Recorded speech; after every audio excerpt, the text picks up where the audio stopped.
Hello friends, welcome to my channel life with Pranab. আজকের আমার পুরুলিয়া সিরিজের শেষ ভিডিও।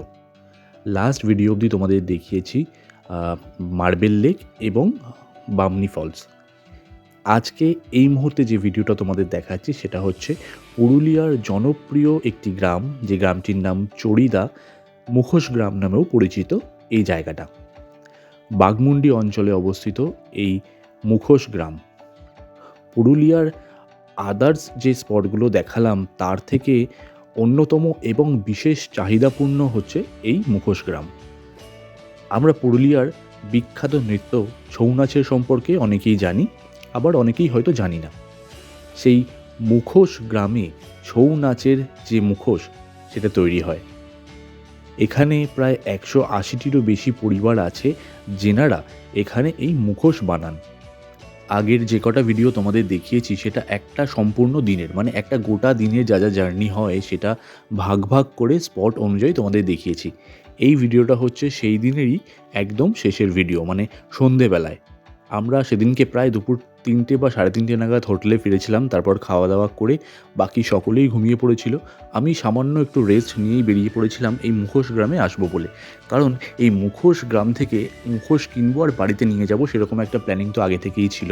আর আসার আগে যেহেতু একটু ভিডিও রিসার্চ করে নিয়েছিলাম, এই মুখোশ গ্রামটা ভীষণ জনপ্রিয় দেখেছিলাম, তাই আমার ভীষণ মন পড়েছিল যে আমি মুখোশ গ্রামে যদি যেতে না পারি তাহলে পুরুলিয়া আসার একটা আফসোস আমার থেকেই যাবে আর কি।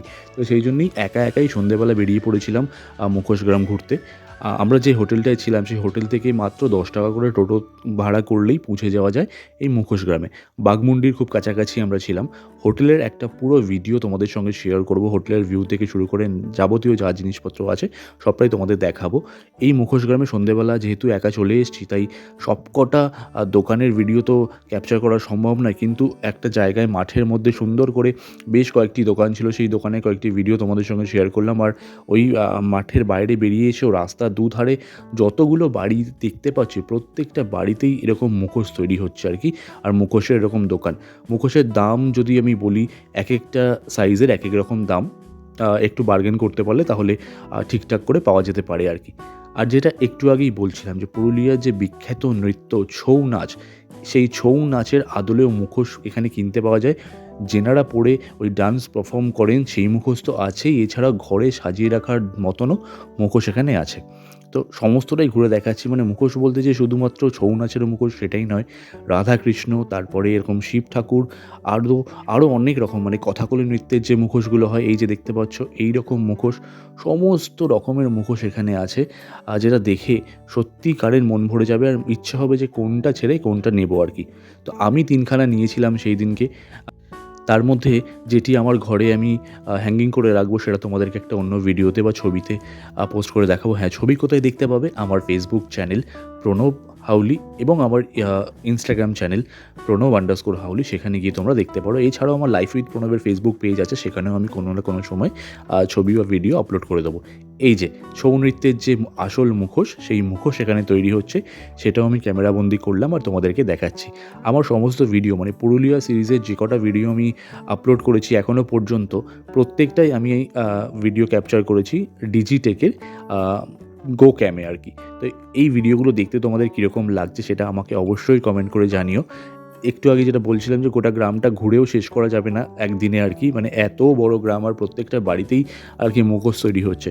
আমরা কুমারটুলি ঘুরতে গেলে যেরকম দেখতে পাই না যে এদিক ওদিক সব বাড়িতেই মানে ঠাকুর তৈরি হচ্ছে, সেই রকমভাবে এখানেও মুখোশ গ্রামে সমস্ত রকমের মুখোশ তৈরি হচ্ছে এখানে। আমি বেশ কয়েকটা মুখোশ ছোটো ছোটো সাঁওতাল ছেলে এবং মেয়ে সেই মুখোশও নিয়েছি, সেটাও আমি তোমাদের কোনো একটা সময় কোনো ভিডিও বা ফটোতে দেখানোর চেষ্টা করবো আর কি।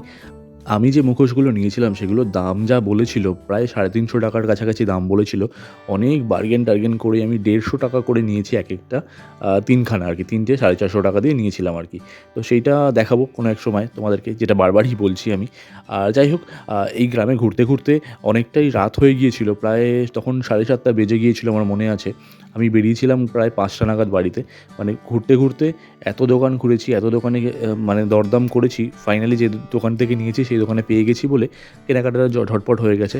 একটা রাধাকৃষ্ণের একটা পোর্ট্রেট আমার ভীষণ পছন্দ হয়েছিল, কিন্তু সেটা যে দামে আমি চেয়েছিলাম সেই দামে পেলাম না বলে সেটা নেওয়া হয়ে উঠলো না আর কি। তো যাই হোক, এবার আসি আসল কথায়। সেদিন একটা গল্পও ঘটেছিল আর কি। তো আমি তো চলে এসেছিলাম টোটো করে এই গ্রামে।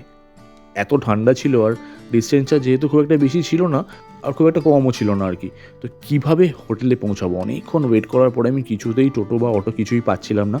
তো কী করবো? ফাইনালি হোটেলে যে মালিক তেনাকে কল করলাম। ওনাকে জানানোর পর উনি আমার উপর রেগেই গেলেন। উনি আমাকে বললেন যে, "আপনি আমাকে জানিয়ে কেন যাননি যে ওখানে গেছেন? তাহলে আপনাকে আর টোটো বা অটো ভাড়া করে যেতে হতো না। আমি আমার কোনো স্টাফকে দিয়েই বাইকে করে আপনাকে ওখানে পাঠিয়ে দিতাম, আবার সে আপনাকে নিয়ে চলে আসতো। ঠিক আছে, আপনি এখন যে জায়গায় আছেন সেই জায়গাতেই দাঁড়িয়ে থাকুন। আমি আমার স্টাফকে পাঠাচ্ছি, সে আপনাকে হোটেলে নিয়ে আসবে, কোনো চিন্তা নেই।" যাই হোক, সেই কথা মতোই কাজ। আমি ১০ মিনিট প্রায় আরও ওয়েট করলাম। তারপরে তার রাস্তার উল্টো দিকে আরেকটি দোকান ছিল, সেই দোকানে গিয়ে একটু দরদাম করছিলাম আর কি। যে রাধাকৃষ্ণর পোর্ট্রেটটা নেবার কথা ভাবছিলাম আর কি। অনেক কথাবার্তা বলার পরেও তিনি দিলেন না। তো যাই হোক, সেই দোকানের ফোন নাম্বার নিয়ে এসেছি। আরও একটা দোকানের ফোন নাম্বার নিয়ে এসেছি। যদি কখনও আমার কোনো মুখোশ প্রয়োজন হয় বা ইচ্ছে করে কিনবো, তো সেইখানে আমি কন্ট্যাক্ট করতে পারি। আর যদি আমার পছন্দ মতো দামে পাই, তাহলে তেনারা কুরিয়ারও করে দেন আর কি। সেই ভিডিওর ডিটেলস মানে সেই কন্ট্যাক্ট ডিটেলস আমি এই ভিডিওর ডেসক্রিপশনে দেওয়ার চেষ্টা করব। তো যাই হোক, মুখোশ গ্রামটা ঘুরে দেখালাম। কত ধরনের বিভিন্ন রকমের মুখোশ দেখে তো মন ভরে যাচ্ছে। এখন যখন ভিডিওটা ভয়েস করছি, আবার করে সেই মানে স্মৃতিগুলো তাজা হয়ে যাচ্ছে। যদিও খুব পুরনো স্মৃতি নয়, কিছুদিন আগেই ঘুরে এলাম। তারপরেও এই ভিডিও দেখতে দেখতে সেই সন্ধ্যেবেলা যে ঘুরে বেড়াচ্ছিলাম ওই মার্কেটের মধ্যে, সেই মুহূর্তটা আমার চোখে ভেসে আসছে আর কি। তো যাই হোক, ভিডিওটা কেমন লাগলো আমাকে অবশ্যই কমেন্ট করে জানিও। আর আর ভালো লাগলে চ্যানেলটি অবশ্যই সাবস্ক্রাইব করো। লাইক, কমেন্ট, শেয়ার করতে ভুলো না। তোমরা কবে পুরুলিয়া যাচ্ছ? যদি যাও বা যদি কোনো প্ল্যান থাকে, সেটাও আমাকে কমেন্ট করে জানিও। চলো, দেখা হচ্ছে পরের ভিডিওতে। আজকের মতো টাটা, বাই বাই। সকলে ভীষণ ভালো থেকো। নিজের আশেপাশের মানুষগুলোকে ভালো রেখো। ব্যাস, আর কিছুই চাই না। কারণ তোমার পারিপার্শ্বিক মানুষগুলো ভালো থাকলে দেখবে তুমিও ভালো থাকবে। চলো, আজকের মতো টাটা। দেখা হচ্ছে অন্য কোনো একটা ভিডিওতে।